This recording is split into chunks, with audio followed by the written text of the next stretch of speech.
give the floor back to the Youth Delegate of Georgia. Good morning, good afternoon. I hope Great. this time it will yes, Esma, work we again. can hear you very well. First of all, I would like to extend my thanks to the delegation of the European Union and the UN Secretary General's Youth Envoy for organizing this event today and for not allowing the pandemic to silence the voices of youth at the UN this year.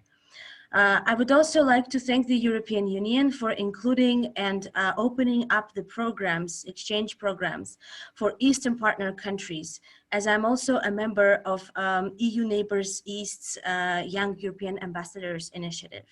Now, as my time is pretty limited, I will go over the developments that took place related to youth this year in Georgia. First of all, the youth agency was created at the governmental level, which is going to be a coordination and focal point on youth issues throughout all the government entities. They are currently working on the youth strategy 2020-2025 with the participation of young people, of course.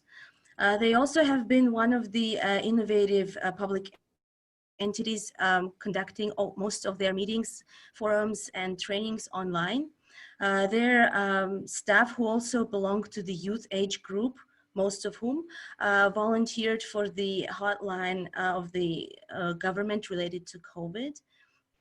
And the agency also took a duty and responsibility of organizing the logistics for those young people who needed to leave the country for long-term exchange and volunteer programs. Young people have been at the forefront of fighting the pandemic as volunteers, providing all the necessaries to the elderly, social and protected persons with disabilities, single mothers, and others who were unable to leave their homes. They were also risking the most contraction of disease as they are working at different essential service sectors. The pandemic, unfortunately, was used as a pretext for shutting up the movement across the occupation lines between Abkhazia, Georgia, and Tkhin Valley region, Georgia, leaving young people who are studying in the cities controlled by the Georgian government, cut off their families, cut off possibility of returning home, or from receiving some financial support from their families.